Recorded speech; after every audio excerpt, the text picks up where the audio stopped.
I think as women, there's a lot of pressure put on us. I think in particular on mothers to do it all, to be able to take care of all of it and, not need any help, be so detail oriented. And I think it's hurting so many women.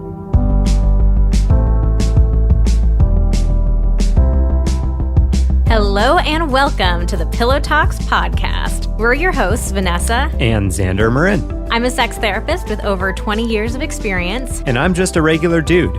We share the ups and downs in our relationship while giving you step-by-step techniques for improving yours. Make sure you subscribe for your weekly double date full of totally doable sex tips, practical relationship advice, hilarious and honest stories of what really goes on behind closed bedroom doors, and so much more. It's the sex education you wish you'd had. We're starting today not with a song, not with a dance, but with a story. It's a cozy rainy day here in LA. We've got the pugs in the studio with us, so if you hear the little pitter-patter of raindrops or the loud lawnmower of a pug snore, then that's what we've got going on. But we have a story today from one of our Instagram followers. This rain has got me in the mood. I'm like, the tone has changed. Yeah, warm, cozy. I got a cup of tea. Now I just need a couch and a blanket. Literally right behind you. That's true. Do you want to curl up over there? I could. No. I will sit here and look at my beautiful wife while we record our wonderful podcast. Wow. Okay. Yes. What I'm an laying interesting it on intro. thick today. Okay, so here's what one of our Instagram followers sent over to us. My husband is awesome and I love him to pieces. However, in all caps. He won't put away the baby's stuff because he claims he doesn't know where it goes. He hasn't changed a diaper or given a bath in 5 months because he says he's not good at it. I tell him diapers aren't that hard, so it would be difficult for him to mess that up. But he retaliates with saying that if they aren't so hard, then I shouldn't be so exhausted. I know he loves our baby, but sometimes he acts more like a babysitter than a dad. Today, we are talking about weaponized incompetence. So what the hell is this kind of scary sounding phrase? It is when one partner pretends that they can't do a task so that the other partner will do it for them. Or they play up their lack of knowledge of how to do something as a means of not needing to learn because their partner will do it for them. Or they agree to do a task, but then they ask you so many little questions about each and every little step of the task that you regret even having asked them to do it in the first place. Weaponized incompetence, it's a form of gaslighting. It's a form of manipulation. Your partner is trying to get you to do something that they want you to do without explicitly saying it. And there's a whole range of shades of weaponized incompetence, or really how manipulative it is. It can be anywhere from someone truly not knowing how to do something and kind of innocently just not ever asking, how do I do this, in hopes that they won't really ever have to do it. Yeah. And it can range all the way to someone actually knowing how to do something or being really good at it and just really not wanting to do it and being like, I'm just going to pretend to do a really shitty job at this so that I don't get asked again. Exactly. So there are some classic catchphrases of weaponized incompetence. So if you hear your partner saying any of these phrases, that's a sign that maybe there is some weaponized incompetence going on. I just don't know how to do it like you do. You have a specific way you like this done. I don't care about it as much as you do. I just like how you do it. Your expectations are too high. You're just better at it. Oh, those all pain me. They really pain me to hear. I don't like any of them. Yeah, if you find yourself saying things like this, it's probably a good time to question, why are you really saying this? Is it about your partner or is it actually about you not wanting to do something? And then the classic catchphrase response to weaponized incompetence. So if you find yourself saying this phrase, that could be a little clue that there's some weaponized incompetence going on. Fine, I'll just do it myself then. So today we're going to get all into the nitty-gritty of this. How weaponized incompetence shows up in relationships, the gender dynamics behind it, because there's some really interesting stuff that comes up. And most importantly, what to do if your partner is doing this. But before we do any of that, I am going to do my review of the week, where I do my best to make a mild fool of myself, trying to interpret emojis. Are you doing some weaponized incompetence with your emoji game? Oh my God. I've been caught.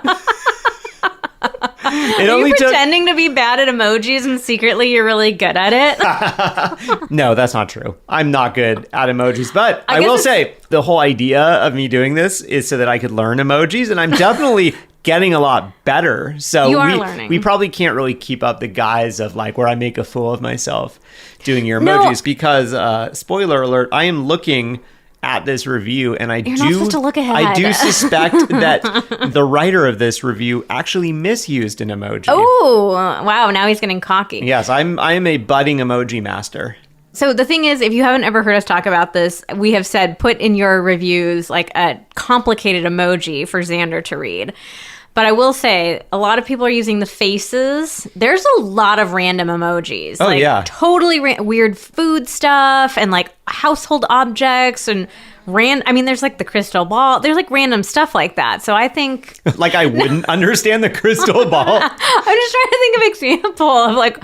obviously you would know that one, but like we've seen some other strange ones. You're like, what is that? Dig deeper, guys. Dig deeper. But also, this would be the worst form of weaponized incompetence because you're still having to read the review of the week every week. You're not getting out of any work. No, I'm not getting out of anything. In fact, I have to talk longer and make more of a fool of myself. But I digress. We'll continue. Okay. What is All right. My new favorite podcast.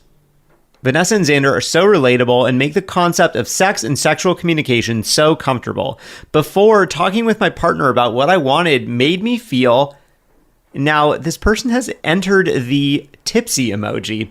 I know this because we had this a couple times ago, and it's a confusing emoji. It is an impossible looking face to actually make. And how do you describe it? I mean, it's just like a weird squiggly mouth that's like going in a number of different directions. Am I doing sunken, sort of, a sunken eye and eyebrow and a red face. Yeah, I'm trying to do the eye thing. Honestly, I think I would say if I just saw that, I'd be like, oh, maybe it's like an awkward face or something like that. Queasy. Like I feel a little like sick to my stomach, but like sick to my stomach. My face isn't green and my tongue isn't out. Maybe. Do you usually put your tongue out when you're sick to your stomach? No, but I think like in emojis is like, bleh, yuck. I don't know. So this person I think is trying to say that before talking with my partner about what I wanted made me feel queasy, but now I feel confident and empowered. Wonderful. Wonderful. I don't listen to a lot of podcasts, but this one is worth it. Oh, that is a great review. Thank you so much for that. We really genuinely do appreciate your reviews so much. It means a lot to us to get to read a great one. Seriously, we cannot tell you how far this goes in helping the podcast grow, helping us reach new people. So thank you, thank you, thank you for leaving a review. And if you haven't heard us talk about it yet, we also do a giveaway with our review of the week. So how it works is that you leave a quick little review in Apple Podcasts every week going forward for life. You are entered into our giveaway. We pick a winner to be the review of the week. If you get picked, then you get to DM us on Instagram. Remind us that you're the review winner and share your question. Tell us what your situation is, and we will send you back a personalized coaching session answering your question, giving you some of our best advice. So that's just our little way of saying thank you for taking the time to leave a review. Or you can just send me a bunch of emojis if you don't actually have a question, and I'll try to muddle my way through them in a Xander will make a recording of himself just for you, going through and trying to describe all the emojis. And, just setting expectations in advance, it probably won't be very good. You imagine, like, the person's partner walking in and be like, what are you watching? Yeah. And they're like, it's my prize. I won this. Isn't it great? Okay, so let's get into it. As always, we turn to our trusty Instagram audience to ask them some questions about weaponized incompetence. So first we asked, have you ever experienced this in your relationship? And 55% of people said yes. A lot of people had questions about what it was. So I think that number may have been a bit higher if we had led with the description of what it is first. But we also, little heteronormative alert, we wanted to know in male-female relationships, which partner is the one to display weaponized incompetence more often than the other? We found, not a big surprise, but still a pretty huge number, 85% of people said that it's the male in a male-female relationship that displays weaponized incompetence. Quick sidebar, I'm curious, do you think in non-hetero relationships that there is more, less, or the same weaponized incompetence? Ooh, that's a really good question. I don't know. There are so many gender dynamics that get wrapped up in this that I would venture to guess that overall, same-sex relationships have less weaponized incompetence than mixed gender relationships. I don't know. Maybe would male-male relationships have a little bit more than female-female? This would be a really good research to do. I'd be super, super curious. Yeah, this would be great research. I bet you that it would maybe be slightly less in non-hetero relationships. We also asked, where do you see this the most? Like, what area of your relationship does weaponized incompetence come into play?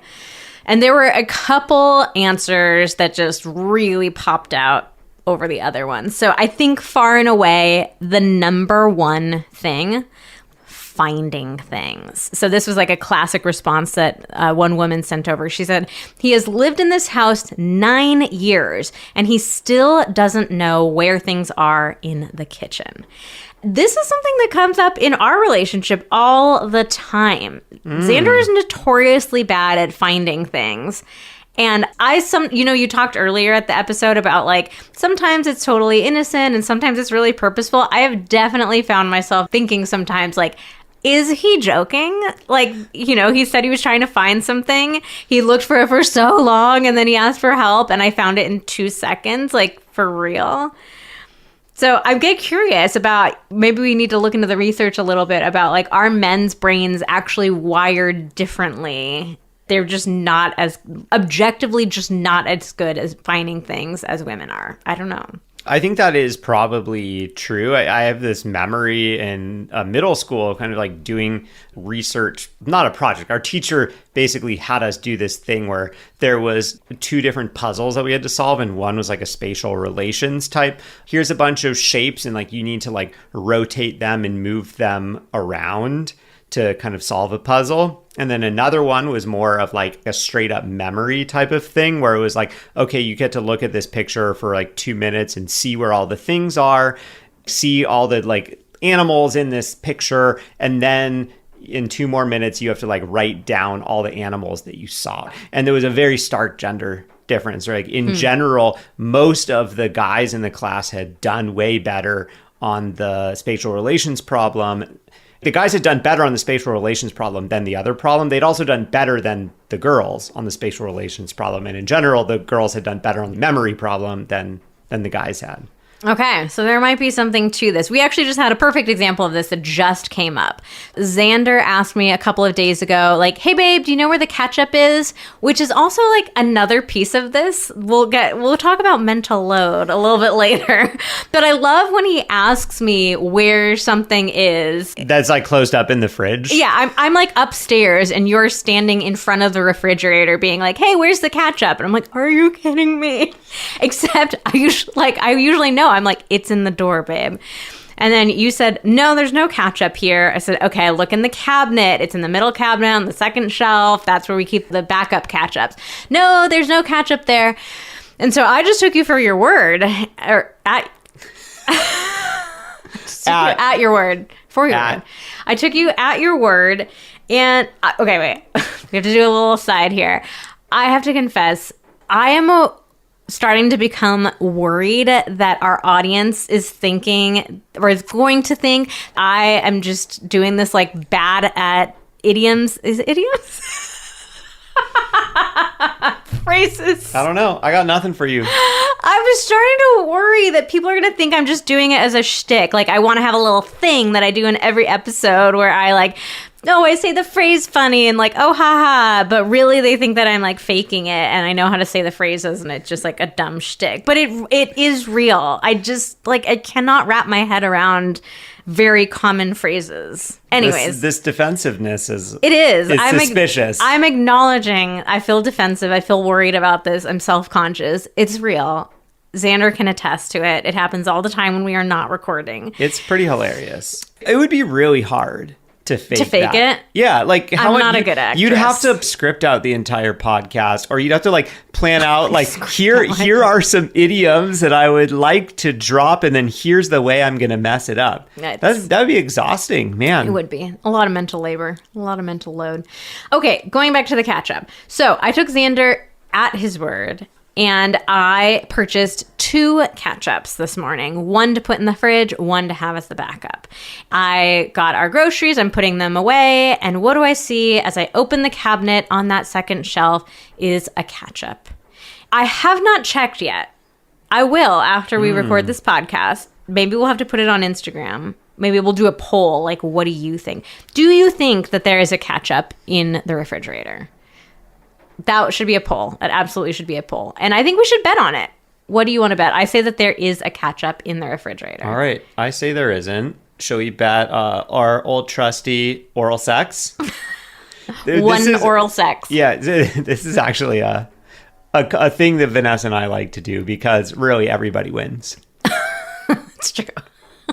Yeah, it's because like we can't really bet money because like it's her money is my money is her money. So they'll be like, okay, I'll bet you $10,000. Sure, I won $10,000. Okay, yeah, we'll I'll take it out of our bank account and you can put it right back in. We'll put it up as a poll on Instagram when we release this episode. Do you think there's a ketchup in the fridge? I'm curious to see how many people have faith in you and your finding abilities. But we can't count the full ketchup that you already put in from the grocery store. Oh, I didn't because I was like, there's one in the refrigerator. Okay, well, I'm pretty sure I remember finishing the ketchup, so ooh, I'll be enjoying that blowjob later.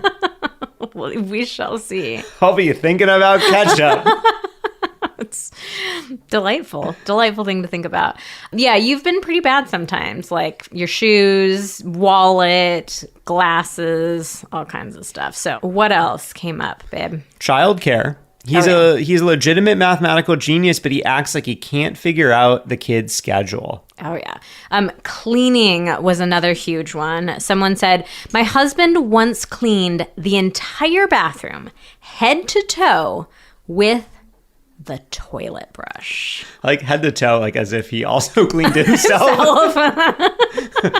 I cleaned myself head to toe along with the bathroom. With the toilet brush. Oh my God. I'm like, well, it was already, the cleaning supplies were already there. No. Maybe if it was like a brand new in the plastic wrap toilet brush, never been used. But once that toilet brush gets used, oh my God, no. I also feel like trying to like, wait a second. Oh God.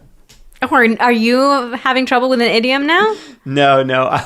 I forgot what is included in cleaning the bathroom. I was like, that toilet brush might scratch up the paint on the walls. And then I was like, hold on a second. Nobody washes the walls when they clean the bathroom. Just like mopping down all the walls. I mean, I guess what I was thinking was like this dirty toilet brush that's been scrubbing this toilet for years, and then like you're gonna have to wipe down the whole bathroom after, you know. Yeah, he just made little poopies got everywhere. Little poopies.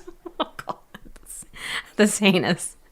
All right, and what's our last example? Read us our last story, babe. Cooking. I asked my husband to check the chicken in the oven, and he said, "Yeah, it's still there," then left. Was a total genuine response. As the chef of our household, do you appreciate this one? It's like, yeah, the chicken's still there. It didn't run away. It came back to life and busted out of the oven, ran away. I mean, it's pretty preposterous. If you said this to me, I would be pissed. I would be real pissed. I'd be like, come on. It's still there. And finally, this last one, it was not a common response, but it made me laugh when I read it. Does going down on me count? Oh, and I think this fits. I think this really does fit. Emoji, tipsy / queasy emoji. But I mean, I think this is a legit one. A lot of men, their initial pushback on oral sex is like, I don't feel very comfortable with my technique. Like, I don't know what to do. I don't want to make a fool of myself. As if like your own worry about like your competence is so big that like your partner shouldn't get to experience some pleasure. Yeah. All right. So let's talk a little bit about like, how does this show up in our relationship? Oh boy. Yeah. Let's go. We're going in. We're going to get real here. Yeah, we each spent a little bit of time separately, like thinking about the ways that it shows up in our relationship, because it does show up in ours. It absolutely does. And again, it kind of goes back to what Xander said about the shades of it. Like, I actually don't even love the phrase weaponized incompetence, because to me, that sounds like the extreme end of what you were describing, like a very deliberate, manipulative, hiding something from somebody. And I don't think that level of it happens in our relationship. I think in ours, it's much more subtle. It's more nuanced. It's not as purposeful. And I think that probably a lot of people can relate to that. I would say the majority of the times weaponized incompetence comes up, it kind of is in these more subtle ways, not in the like over the top being super manipulative. Yeah. So for us, I already mentioned this one already. It definitely comes up around finding things in the house. You ask me a lot, where is this thing? It's just because you're so good at remembering where they all are. And the thing is, I am, which makes it so much worse. We'll talk about that. I would say the thing that you do it in the most often is with the dogs. Not knowing how to take care of them or like do certain things for them. You ask for my help a lot with that. Another thing that has come up between us is you definitely have said to me a few times, well, you just have a stronger preference about how this should be done, or you care about this more than I do. So that's part of why I was queasing over. So can I make that into a verb now? Queasing? I'll be queasing. I'm queasing. Sure. It's very cute, actually. Queasing. It's very close to queefing.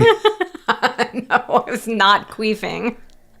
I'm just queefing all over this. I like how we can just casually drop that word in our podcast. Most people who do podcasts can't do that. Yeah, who can make the tie between weaponized incompetence and queefing? Anyways, I was queasing over those things that we were saying at the beginning of the episode, because you have said some of them to me, and that has made me feel judged.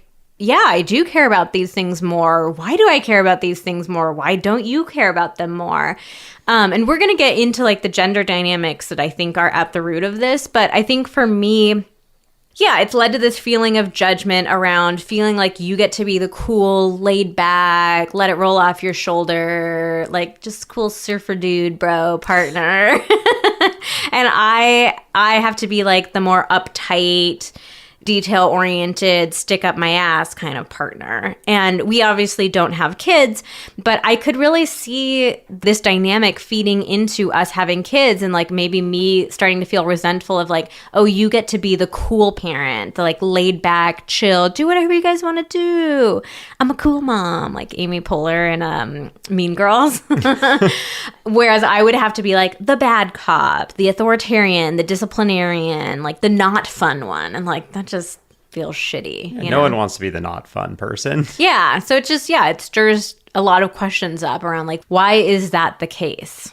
And then on the flip side of it, I have done some weaponized incompetence myself, mainly around financial stuff in the past. And this was in a period of our relationship where, you know, our finances were pretty strained. I was going back to grad school. Xander was the primary breadwinner. We had combined our finances. So it was like switching from two incomes to one income and a lot of debt racking up at the same time. And I think for me, it came from this place of like, I sort of just wanted to bury my head in the sand about finances and just like, let Xander do it. And, you know, and there was a way that I could kind of justify it as like, oh, well, you know, he's the one making the money, or like, he just has a better mind for this. He's just better at this. So I think I've come a long way in that, but that's definitely, you know, that was a thing in the past for sure. And when that was happening, there was the gender dynamic coming into it where I was like, oh, well, I'm the guy. I'm supposed to do this. Anyway, I'm the one earning the money. I was already managing my own finances before we combined our finances. So like, why not just continue doing it for both of us. But like Vanessa said, it was us adjusting to a new normal when it came to finances. And I started taking on a lot of stress around it. It felt like if things felt tight at the end of the month or whatever, I felt really alone with that stress. Like I didn't have a teammate to share that stress with. It felt like, well, the least that I can do as the breadwinner is also manage the finances. And then I started finding myself feeling a little resentful and judgmental of Vanessa. And I would look at purchases that she was making. Because I'd be like, oh, I'm holding all this stress. I'm trying to be really tight about things. But she doesn't know about that because I'm keeping it to myself because I feel like it's my job because she's not participating in it. It just was this whole mess. Yeah. Ultimately, we had a few big fights about it. We had to kind of renegotiate the arrangement there. And things have been a lot better since then. Yeah. Otherwise, on to my grand finale of Weaponized Incompetence. I thought long and hard about this. And I think the one that bothers me the most is the way that we break up the responsibilities around trash in our house. Is I take the trash out to the bins and I take the bins up to the street on trash day. And in exchange, Vanessa puts the liners in our little trash cans in our kitchen after I take the trash out. Vanessa does not, I don't know if she doesn't know how to or she doesn't like to. There is a way to put the liner on the bin and kind of tuck it in so that the liner is tight around the trash bin so that when you throw stuff away, it doesn't just knock the whole liner down into the trash can. I feel like I've showed Vanessa a number of times how to do this. It takes about 2 to 3 extra seconds when you put the liner in. It's been 4 years in this house with these trash cans. Without fail, if Vanessa does the liners, they fall into the bin. It's annoying. So Xander told me that this was going to be one that he was going to share like right before we recorded the podcast. And I died because I was like, absolutely, that I absolutely am pretending to be. You caught me red-handed. Absolutely. I hate doing the trash can bins. I hate doing the liners. Again, it's not like a purposeful, like, let me pretend to be so bad at this that he'll just take it over. Well, but I do end up doing it myself a lot. What will happen is Vanessa will do the liner. The next day I throw something large into the trash can and the whole bag goes in. And so then I go, okay, well, Vanessa's not here. Do I want to keep dealing with this or do I want to just fix it? Just do it myself. But maybe I should do what you do when you like leave piles of recycling things. Like if the recycling bin is full, I should just leave both of the liners like down in the trash and be like, all right, figure it out. Figure it out, lady. No, you're totally right. You're totally right. I definitely like put very minimal effort into it. I know how to do it better. I absolutely know how to do it better. I could do it better. It would only take a couple of extra seconds to do it better, but I definitely just like lean into not doing it. Oh, yeah. And the double whammy, that just reminded me when I hear you admitting that you don't put any effort into it, she also doesn't really shake the bag out. You know how trash bags are, they're all like folded up. They're usually rolled up. And so they're like stuck together. I feel like oftentimes once I see the bag in there, she's like, opened it a little bit, but like you have to like push your hand into the bag to really open it up. I'm not putting my hand in the trash bag. You don't. Well, it's totally clean at the beginning. Oh no, it sounds gross. But no, you got to open it up, shake that bag out so you get air in it, then put it in. You know what? I do that, but the dogs are always around me and they get really scared by that. And so I just do it like, I try to do it softly so I don't scare them too much. Oh no. I have some ideas for what we can do with this. We're going to loop back around at the end about what to do if your partner is weaponizing their incompetence. All right, let's solve this. We will, babe. Okay, let's take a step back, though, first, and kind of talk a little bit about the history behind weaponized incompetence. So this is actually a fairly new term, as best we can tell. It first appeared in a 2007 Wall Street Journal article. But this is, of course, an age-old issue. This has been going on for a long, long time. Yeah, we only just now have a term for it. This has been going on for about as long as humans have been splitting up chores and being in monogamous relationships, probably. It did start to get really popular on TikTok lately. There were a lot of TikTaks. Wow, TikTaks. Oh my God, I've never felt older. Vanessa's all the TikTaks. True colors are coming up. These kids and their TikTaks. Back in my day, you only ate TikTaks. They're minty, fresh breath. Now you have to make TikToks on the internet. Oh my God, TikToks. This sounds like your mom being like my mom and Netflix. Netflix also, yeah, or my like, oh, is it on your My Face page? My Face page. Yeah, my mom definitely called it My Face page for a long time, and also she insisted that there was a Netflix, and we were like, Mom, no, it's Netflix, and she's like, it's a different company.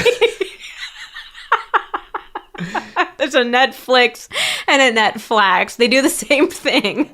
Somehow there's just two different names. Oftentimes competitors are very similar names. They're trying to capitalize on the other one's success. It's feasible. Well, on Netflix and TikTok, there have been some funny videos that the kids have been making. It's mostly been women making fun of their male partners for totally like dropping the ball, being an idiot. So I think there's one of like the mom is showering and the husband was supposed to watch the baby for a couple minutes while she showers, but he fell asleep and the baby like drew all over the walls. Mayhem ensued. Mayhem. Another one about like how bad men are at doing the laundry, of like this woman showing, oh, he shrunk all my clothes and all the whites got turned red and, all that kind of stuff. So there were a lot of really funny TikToks going around that like resurfaced this issue and made it like even more prominent.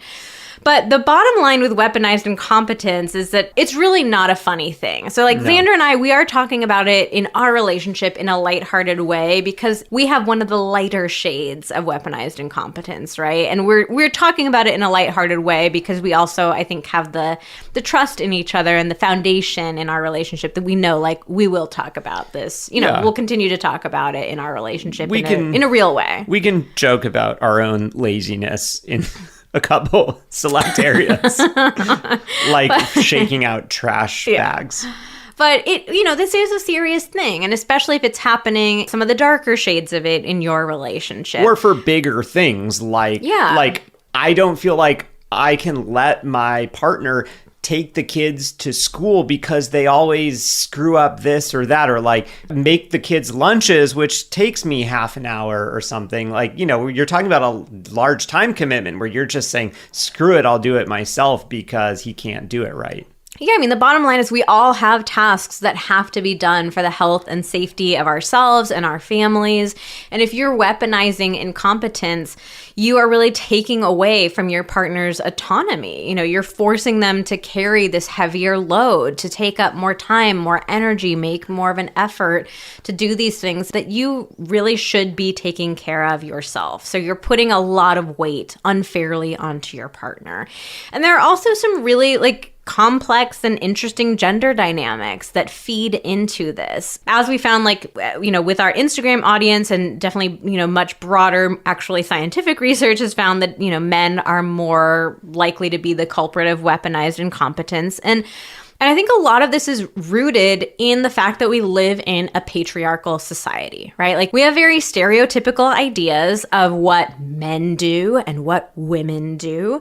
And we tend to put a lot more of an emphasis on those male tasks than we do on the female tasks. So stereotypically, we think of, the women's work as cleaning and taking care of the kids and cooking and doing the laundry and the schedules and all of that kind of stuff. And we think of men's work as going out into the world and working and making money and being the providers. And we definitely place a lot more of a value on making money, providing for your family over doing the laundry and cooking dinner and stuff like that. But let me ask you, what good is making that money if the laundry doesn't get done? You have no clean clothes to wear. You have no food to make dinner, or no one scheduled what the kids are doing, and like you get home from work and you're like, where are the kids? It's like, oh, whoops, they're still at school. Yeah, so obviously Xander and I, do not believe that these traditional men's jobs are more important or more valuable than the stereotypical women's jobs. Like, we don't buy into these kinds of gender roles and dynamics, but I think we were all socialized in a society that does believe this. And those kinds of beliefs, they get in early, they get in deep, and they can have a big impact on us, even if that's not rationally what we want to believe. So, one of our examples was my incompetence coming up around financial issues. But in general, we definitely see a lot more weaponized incompetence come up around the stereotypical women's work kind of tasks, the cooking, the cleaning, the laundry, the taking care of the kids type of stuff. I was spending some time thinking about this before we recorded this episode. I was thinking a lot about what I mentioned earlier, this idea that yeah, I do care about a lot of the household things more than Xander does. I do care about having the towels that are nicely folded and the refrigerator that's well stocked and organized, and making sure that we have like a supply of all of our household products, like a little backup. I do care a lot more about this kind of stuff. And I was thinking to myself, like, why is that? I don't think that you are inherently a more chill person and I'm inherently a more like stick up my ass kind of person. Why is that I care more about some of these things? And I do think the vast majority of it comes down to socialization. And to really go in on it for a second, I do believe that as women, we are socialized to pay more attention to these daily household related tasks and to feel like we can have a sense of control and authority and like structure around them. It's really a way of preventing us from seeing the ways that we don't have control and power in the larger society. Even though, again, I rationally don't believe this. I don't believe in traditional gender roles and stereotypes and all of that. But I do think I've been socialized to let me pay attention to keeping my refrigerator well stocked so that I don't pay as much attention to the ways that I am systematically denied power as a woman in this society.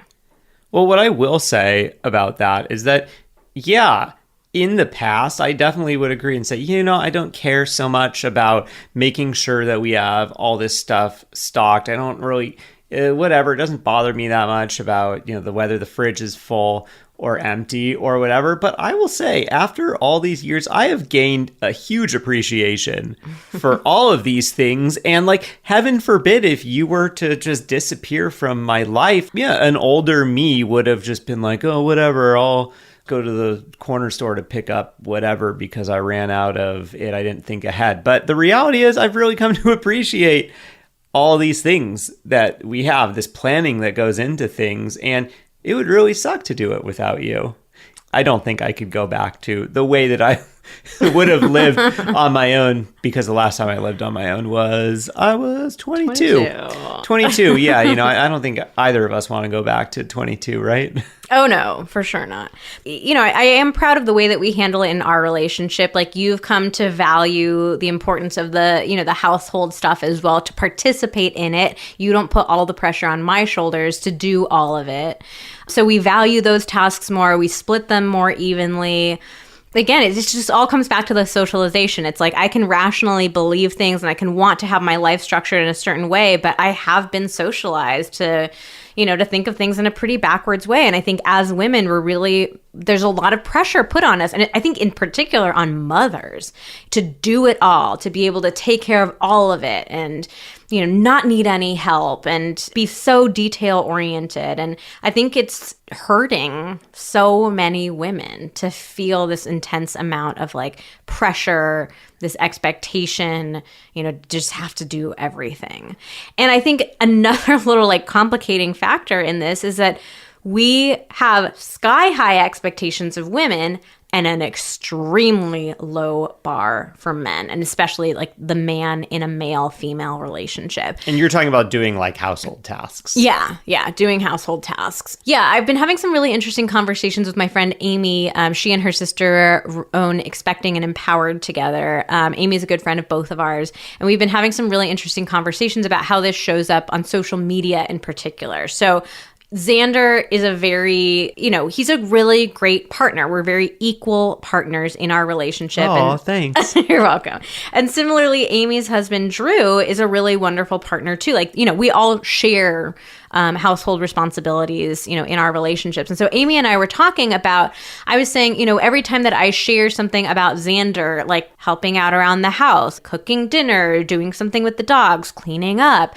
Same thing with Amy. Amy was like, Drew's the one who does all the cooking in our house. And every time she shares, so it's like we would get all of these messages from women saying like, oh my God, like your husband is so amazing and he's so wonderful. And wow, he helps out so much. And like, that's so incredible. And for a while, I couldn't figure out, I was like, these messages are really bugging me. And I couldn't figure out why they were bothering me so much. And I finally realized through these conversations with Amy, it's because the expectations for you men are so low. Like, we have never gotten a message about me saying, oh my God, you're such an amazing partner to Xander. Look at how you're taking care of him and helping out around your household. That's so incredible. Like, I am expected to do all of this stuff. Whereas if you do things, it's like, oh my God, wow, what a miracle. I want to be careful here because you and I, we spend a lot of time being, appreciative of each other. And we like to go over the top with it. And we like to like acknowledge each other for even little things like, oh, I really appreciate that you brought the mail in. Hey, I saw that you put my laundry away. Thank you so much for doing that. Right. So like we like to thank each other for those little things. But at the same time, it's coming from a place of feeling that like, that's your responsibility. Like, you're an adult human being. You're in an adult relationship. We are a partnership. We are a team. You are expected to contribute to this team, just like I am expected to contribute to this team. So yeah, send some DMs to Vanessa telling her how great of a wife she is for, doing the laundry. She would love it. You can tell her, hey, Vanessa, you are killing it at your wifely duties. If you say the words killing it at blank, Vanessa will have a great day. It's true. It's very true. I'm a sucker for that phrase. But yeah, I think it's just one example, illustrating how low our expectations are, that we're kind of fawning over men for doing things that are very basic and expected. Xander does not deserve a gold medal for unloading the dishwasher. Like, I can appreciate him. He can appreciate me for doing that. I'm not saying like you need to have this combative household where you're just like never, like you were expected to do that. Don't expect any acknowledgement. But I think like coming from other people, like we don't need to fawn over other people for doing a basic thing that should be expected in relationships. Xander's an adult. He should contribute. We got another story from a woman on Instagram that I think was a good illustration of this. She said, my husband took our baby girl to church while I stayed home with our sick baby boy. I knew that the other churchgoers would help him since he's a guy. We talked about this. He said, yeah, it's because they think I'm helpless. And I thought to myself, we as a society can be the culprits with this one. I know my husband is very capable and he wouldn't ask for help. It's the ladies that come and help him. But when a mom has her babies, like I do every weekend, they rarely hold the babies unless they want to. So again, another example here of like, sounds like these, these women at church are kind of flocking to this man of like, oh, you sweet thing, you have the baby, you're all by yourself. Here, let me take her for you. Like, don't worry about it. Yeah, it's like you've never held a baby before. I know, like, oh my God, what a miracle of dad holding his own child. He picked up his own child.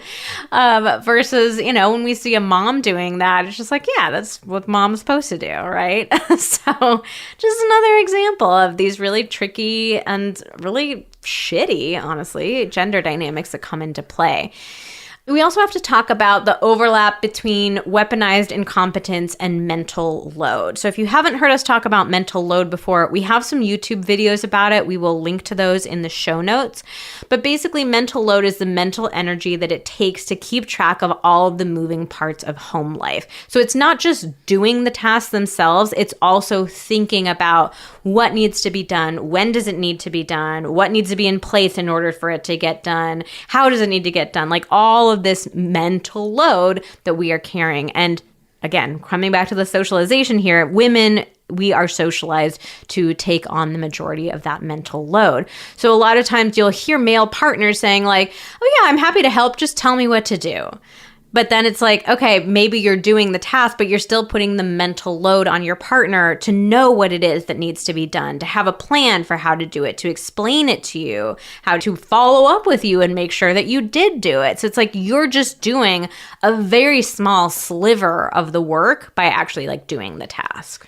And I think as a partner, if you are finding yourself pushing back on chores or tasks or feeling worried that, well, my partner has this really specific way that they want to do it, or somehow like this task is overly complicated. So if I jump in to help, I'm only going to be screwing things up, or I need to ask a million questions. That's a really good indicator that your partner is probably carrying a lot of mental load. Because when you have a lot of mental load, then you have a clear idea of how something needs to be done, when it needs to be done to fit in with all the other tasks that need to be done. So yeah, you could be like, oh, well, it's true. You have a high expectation, or you have a really detailed way it needs to be done.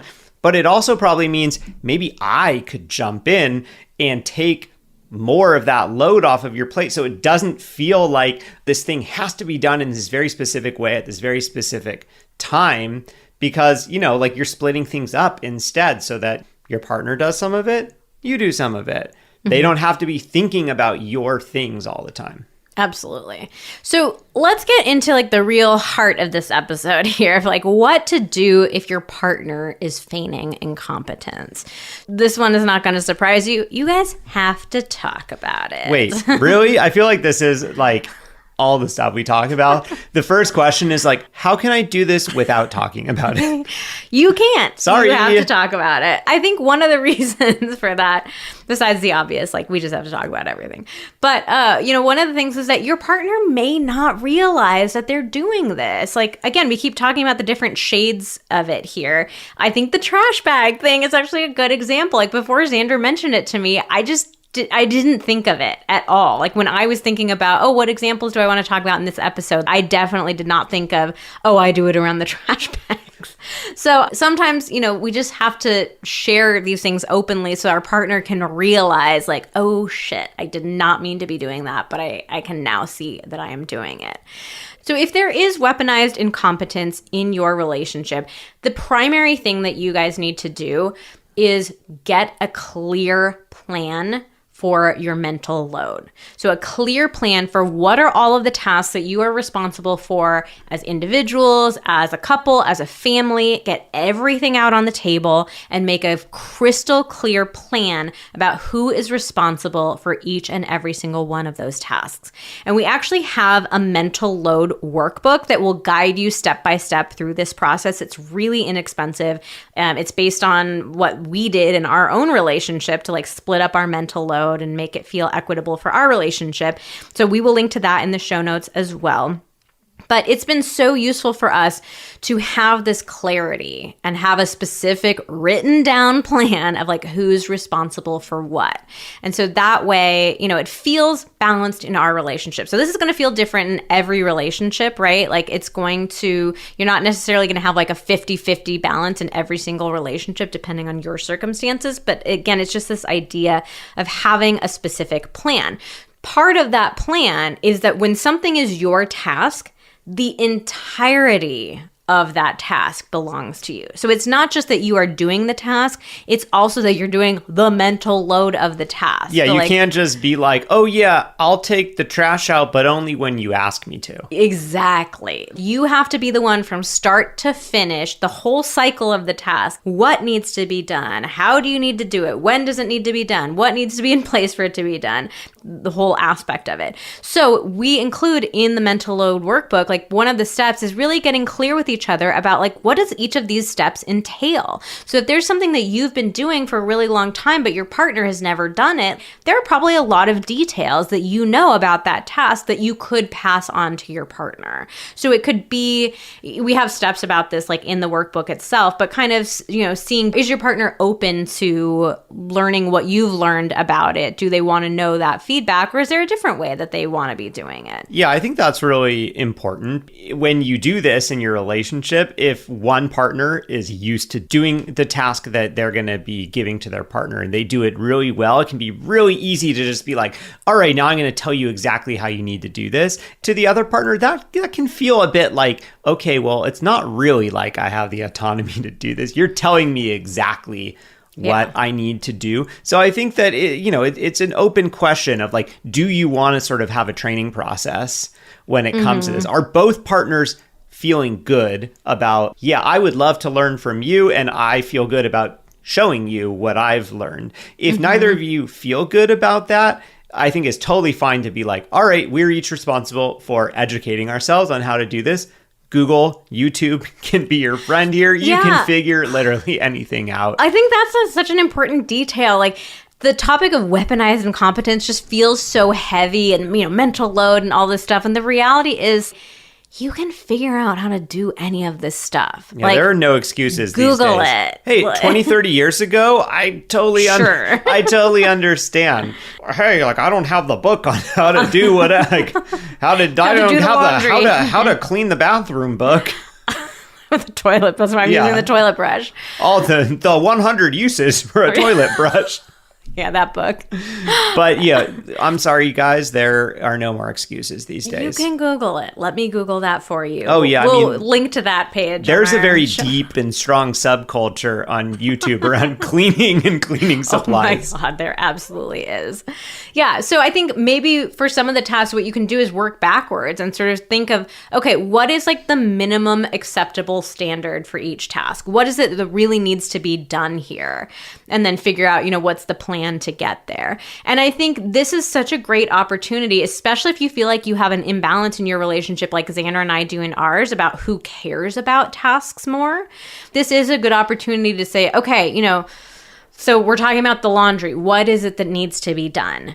Does it really need to be folded in the specific Marie Kondo kind of way? Or, God, I don't even know what that is. Marie Kondo? Oh, you know Marie Kondo. Nah. Does it spark joy? You throw it out if it doesn't. Oh, She's like master organizer. Oh, I've heard that. I just don't know the name. Yeah. It's this opportunity to have these conversations. And for you, if you're someone like me who finds yourself really caring about a lot of these minute details, to ask yourself, where does this come from? Where was I taught this? Is this actually what I want for my life? Is this serving me in my life? And maybe if you're the partner who doesn't care about a lot of things, asking yourself the same sorts of questions. Where was I taught this? Have I always had somebody taking care of these things for me? Maybe. Is this serving me to be showing up in the world in this way? And it's a great opportunity to get clarity between yourselves about what is it that truly needs to be done. Okay, maybe I'm going a little too far here, but I think honestly, this could lead to some really interesting, deeper conversations of we got one life to live. Am I really going to care that much about having the pantry organized in the little, organizer boxes with all the labels facing out and, the chips are all together and the pretzels are all together? Does that really bring you joy? Yeah. I feel like maybe the best example is just the special way that you like to have the towels folded. Let's say that my job was doing all the towel laundry.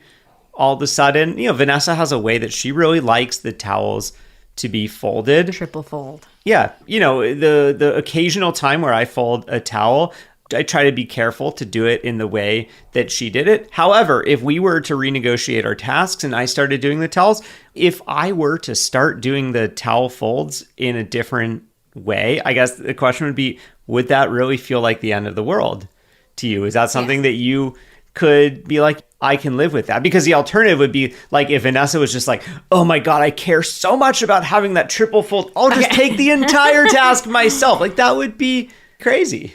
No, I mean, so there are certain things that do genuinely bring each of us pleasure, right? So I actually do get a weird, perverse pleasure out of the towels folded nicely. So I do the towels and I feel good about that. And that was a task. The laundry was a task that I was happy to take on.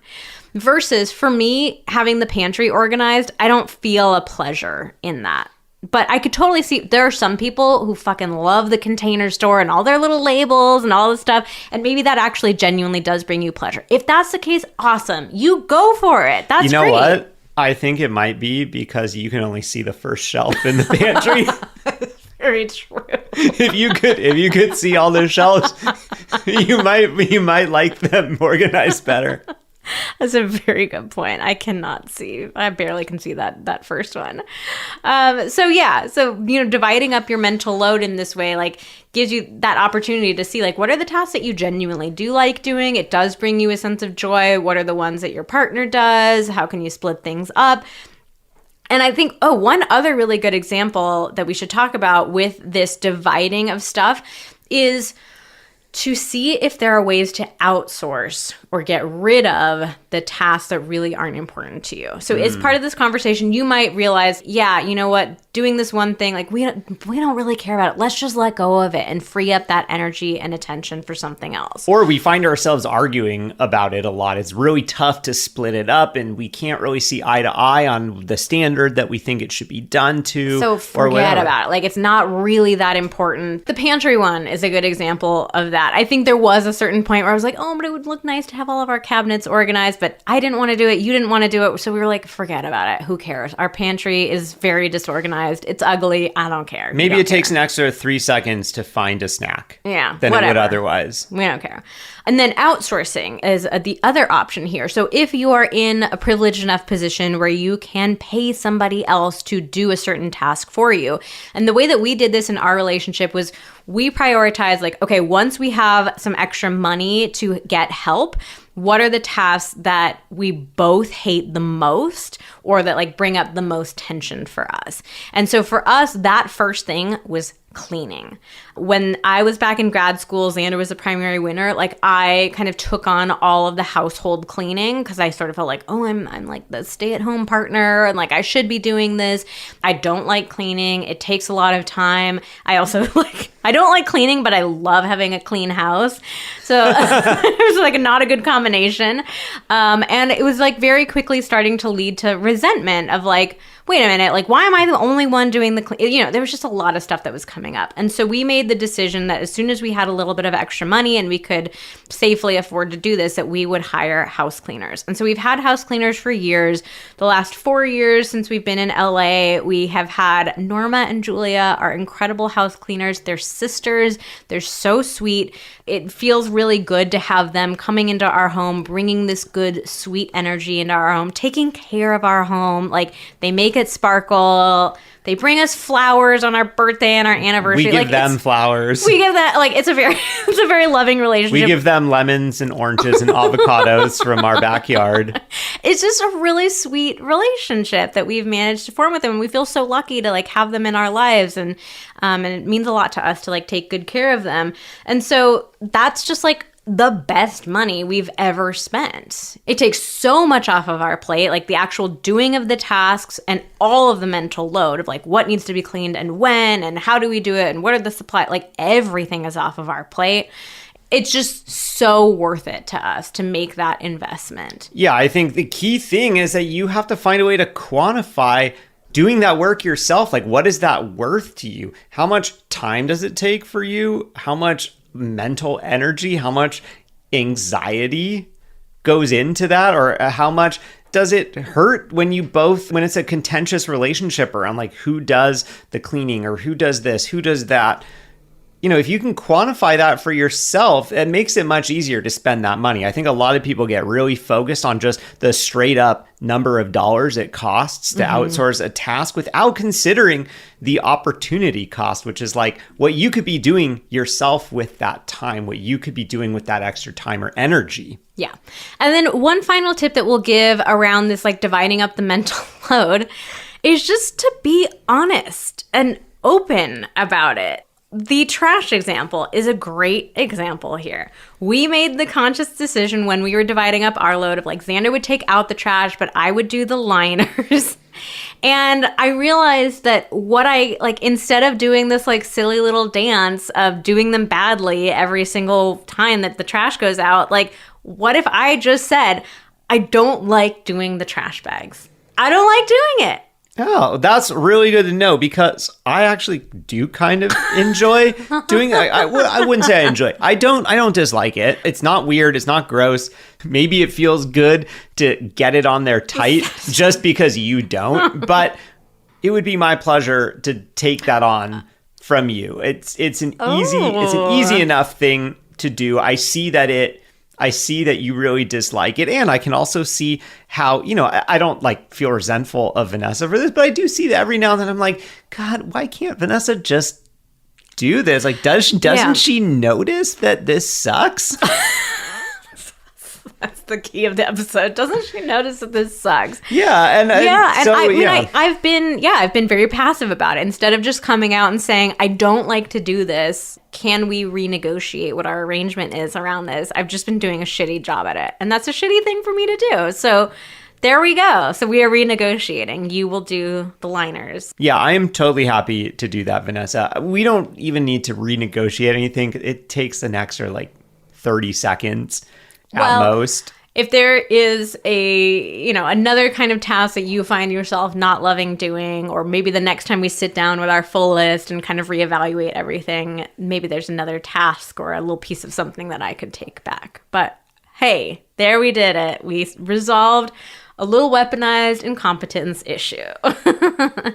Another piece of advice that we wanted to give around the topic of weaponized incompetence: pay really close attention to your language. And this might be something that's a little bit specific to us because, to be totally honest, this is something that we are in real time working through in our own relationship. But I find myself getting triggered sometimes by specific words or phrases Xander uses where it feels like I start to create this story in my head of oh, this is a weaponized incompetence issue where he's just putting this all on me. He's acting like he can't do this. And so we had this realization, this really important realization just yesterday, actually. Yesterday. Okay, yeah. So what had happened, quick little backstory. We feed our dogs raw food. We have to keep it frozen. We have to defrost it. And so we were at my parents' for the holidays. We realized that we hadn't defrosted the food. So there was just an ice block of food and nothing to feed the dogs. Xander asked me, what should we do? And in that moment, I hear, on the surface, what should we do? It's not an offensive question, right? It's just asking me for my opinion. But yeah, it's also not tell me what to do. Yeah, it's not implying anything. But I'm helpless, do something. As is the case in, I think, pretty much every relationship, we start to develop stories around things and we can get triggered by certain things. So to me, that's a phrase that I hear Xander ask me, on a fairly decent regularity. And I feel a lot of pressure in that. It feels like I'm the default person in the relationship who has to make these kinds of decisions. It starts to feel like, okay, now we're just stirring up a lot of stuff from one simple sounding example, but it's a dynamic that's come up between us, right? So there are times where I feel like I am having to be the adult in the relationship, and it kind of feels more like a mother-son relationship at times, on occasion. Not all the time, but on occasion it feels more like a mother-son dynamic rather than a true partnership, a true equals dynamic. And I'm fully owning a lot of this comes from my own shit that I bring into our relationship. You've got some shit that you bring into our relationship. We just have some baggage around it. And so it's easy for it to feel like that kind of dynamic for me. And so sometimes I'll catch myself when you ask me that question, and the most triggering times that it happens are when it's sort of a moment of crisis. If you're what do we do? What do we do? And then I just feel all of that pressure, and it feels very alone to me. I feel very lonely. I'm the one who has to figure out what to do, right? And so we realized we were having this conversation about the food later, because fortunately, it wasn't a super triggering example. It we had the space to talk about it a little bit more. Actually, do you want to describe what you told me? Yeah, so what I said to Vanessa was, in that moment, we were in a bit of a crisis. It was a bit chaotic in the kitchen that we were in. There were other people moving around preparing human foods. And, I felt like I was a bit in the way with this raw turkey dog food. The dogs are like jumping all over the place and like crying because they think they're about to get their food. And the reality is it's frozen solid. No way in hell I can get any of it into a bowl to feed them. And so I was just in the interest of time thinking like, okay, I have an idea of what we can do. And I just want to quickly get Vanessa's perspective so that I can kind of synthesize that in my head and just do something that's going to feel okay to both of us. And so what I told her was that was what was going on for me. I didn't say that to you in that moment because all that stuff was happening. But usually when I say, hey, what do you think we should do? It's because I also have an opinion I haven't shared with you yet. And I'm just wanting to get yours quickly so that I can merge them together. And what I could do better in the future is say, hey, here's what I'm thinking. What do you think? Or does that sound okay to you? Or something like that. Yeah. Okay. So here's where we have to get super specific. But if you say, what do you think? That feels like you're the one who has to make the final or like, decision. I don't think anything. Yeah. If you were to say something like, here's what I think we should do. I just wanted to see if you wanted to share something. Or I was just curious to see if you had any ideas about how we could do it as well. Something where it's more coming from a place of curiosity or like, I'm making the space for your opinion versus what should we do? What do you think we should do? You make the final decision. So again, this is like a super specific thing, but I think that having these conversations about language, like we all get triggered by different words or different phrases. And so I realize like this sounds hard to do. Like or this tedious. is like, it's tedious. Like, oh my God, are you guys really having this much of a conversation about like a tiny, a couple of words of difference about this one dog food incident that's over and in the past now. We don't have a frozen brick. Now we have nicely thawed dog food. Dog food. But again, it's a dynamic that comes up a lot. And having the bottom line is like switching the language around. It's not a big deal for Xander, but it could make a big deal for us in the moment. And also, this conversation is about so much more than just the dog food. It's about the way that we communicate with each other. It's about a lot of it's about things. how we handle moments of crisis. It's about how we do or don't share what is actually going on in our minds before we ask a question of our partner. And, I was able to see that as a really valuable conversation. Whereas, I think a lot of partners will be like, oh, like, why are we going into so much detail about this little thing that doesn't even matter anymore? And it's like, the reason why it's important to do that is because it is important in more than just this one situation. Yeah. So now we have a more specific thing that we can say going forward. I already have an idea of how to do this.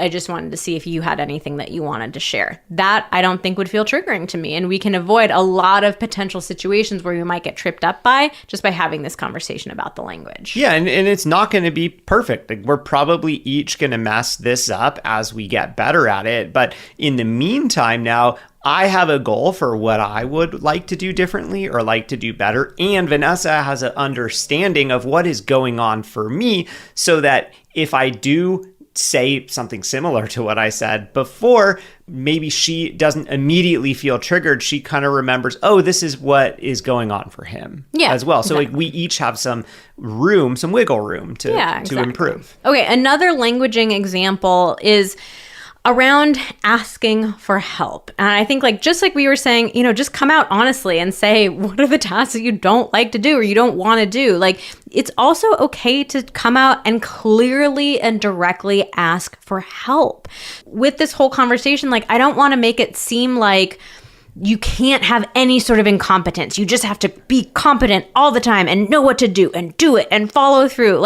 Of course, we're human. We have good and bad days. We are struggling. Sometimes we need a little help. That's totally fine. It's just when the request for help comes out in these passive aggressive sort of ways or these indirect kind of ways, that makes your partner not want to respond to it.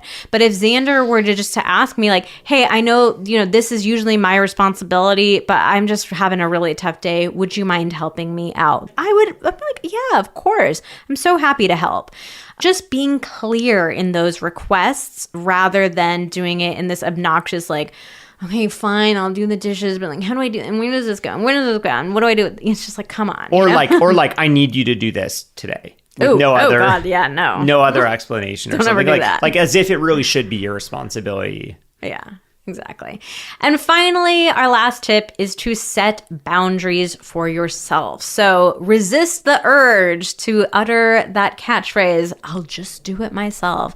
Resist the urge to just do it all yourself. It's just not fair. You shouldn't be in a relationship where you just have to do everything on your own because your partner is weaponizing their incompetence. And of course, it's only going to lead to resentment. And it's also going to lead to some kind of negative judgment on yourself. You're going to judge yourself for violating your own boundaries. It's just not a recipe for success. Yeah. So don't do it. All right, let's get into a couple listener questions before we close this thing out. First one, and this was such a common question we got. This is just one wording of it. We got like a million different iterations of this one. But how do I tell the difference between genuinely not knowing how to do something and weaponized incompetence? Oh, yeah, that's such a good one. And I think this is where those open conversations come into play. Like, there definitely are tasks that your partner just may not know how to do, or they may not have an understanding of like, this is what this task entails, like the full story of what this task entails. So if you have those, that conversation where you're being really clear about splitting up your mental load and assigning a partner to each individual task, that's your opportunity right there to see like, yeah, do you need to know anything about this? Is there any confusion, any questions that you have about this? And that's where you really get the sense of like, oh yeah, no, my partner has literally never done the dishes in their entire life. They need to like learn how to load the dishwasher. Or my partner has never cleaned the bathroom. They think that they do it with the toilet brush. So there's that opportunity to have a conversation, but it's not, what you don't want to do is, let's say your partner's like unloading the dishwasher and they're putting, the spoons in the fork section or something. Like, you could very easily yell at them and be like, seriously, you don't know where the fucking forks go? That's obviously not going to get you anywhere. So it's having those conversations. Might get you backwards. It's having those conversations in a calm and structured way. All right, next question is, it makes me feel annoyed, but then I forget about it. Does it add up subconsciously? Taking on stuff for their partner. I guess maybe this is a better question for you to answer, kind of going back to the trash example. So like, yeah, you're the chill partner who like lets things slide off of his back. But I mean, I'm willing to guess that there's, even if it's something that's, it obviously hasn't caused like a huge tension or friction. You haven't been like seething in your anger over me and the trash liners, but like, obviously it bothered you enough that you would mention it as an example here. Yeah, I think this is a really interesting question. I don't think that there's a single clear answer to this one. I do think, though, if this is happening in a number of areas in your relationship, even if each individual one feels small and minor and you don't feel like you're holding a lot of resentment or you're really holding on to it at all afterwards, if you do continue to find yourself remembering it or starting to put patterns together of like, this thing that she's doing is looking a lot like what she does with the trash, and that looks a lot like this other thing, that's a good sign that it is adding up subconsciously. I think that these things add up a bit more than we would like to give credit for, because we all like to look at ourselves and, we like to think that we're good people, that we're forgiving and all these things. And the reality is these things do add up. So, I think it is better to address these things. That being said, when it is just one minor little thing or a couple of small things, I don't think it's really, in the case of the trash, for me, I don't think it was adding up to anything very consequential. Like, I noticed it. I actually, to be totally honest, I didn't think of that thing when I was brainstorming this. It wasn't until I was like reading our notes for this podcast and I was like, oh, you know what? I guess there's also the trash thing. And I just think it's kind of funny. I do think if it's like one little thing that's happening and it's just sort of a joke, and then like afterwards you're just like, whatever. You don't have to be like, okay, we're sitting down and having a huge conversation about weaponized incompetence. Here's the one area you've been doing it to me. How dare you? Yeah. Last question is, how do you address this excuse? I wouldn't do it if it was just me. You're the only one who cares about this. Oh, this one really. I feel like this one comes up so much. Okay, so I mean, first, I think this definitely gets into the socialization aspect of things, of, you know, the things that women are socialized to really care about and pay attention to versus the things that men are socialized to care about and pay attention to, the value that we put on those different kinds of tasks. Oh, well, I wouldn't, you know, organize a refrigerator in this way. Does it really matter? That kind of thing. So it's tricky because there definitely are some things that I think as women, we are socialized to pay more attention to that probably don't really matter, or in individual families don't matter. Like we were saying, Xander and I don't really care about having an organized pantry, right? Versus I think there also are ways that men are socialized to undervalue stuff that happens around the house and not recognize, oh, actually having things organized and clean and thought out actually does have a really big impact on my life. It's just an opportunity for some really big and important conversations in a relationship. But I think ultimately what I come down to is I think of a relationship as a real partnership. And if something bothers one partner, then it's an issue for both partners. So I'm not saying that, you know, just because something bothers Xander, that makes it my responsibility to like take care of it and to fix it. But I am saying, like, because I love Xander and I respect him and I appreciate him, if something, you know, is meaningful to him, then it's meaningful to me because it's meaningful to him. And so I just think that this is a really dismissive comment to say, like, I wouldn't do it. You're the only one who cares. I think there is a way to say this in a nicer way of like, hey, is this something that's really contributing to our lives? That's like bringing joy or calm or peace or, you know, whatever it is. Or is this something that maybe we could free up some energy to use elsewhere? You could say it in that way, but to me, this feels really dismissive. Like you're the only one who cares about it.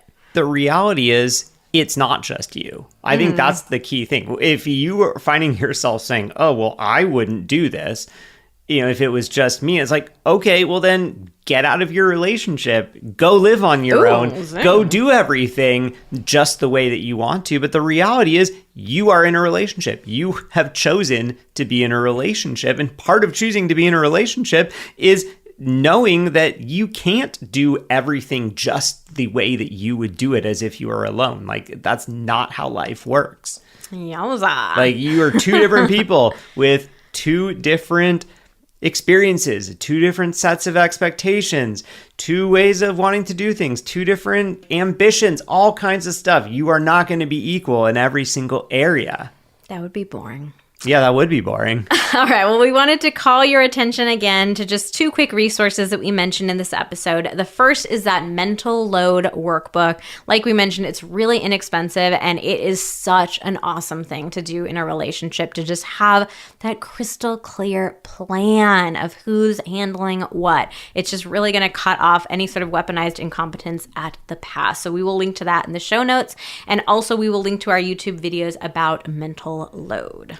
All right, that's it for today's episode of Pillow Talks. Thank you so much for listening. Join us again next week when we talk about how to come back from mean comments your partner makes. This one was inspired by our Instagram community. We get a lot of DMs that start with, can we come back from this? So that's going to be a very interesting episode. Stay tuned.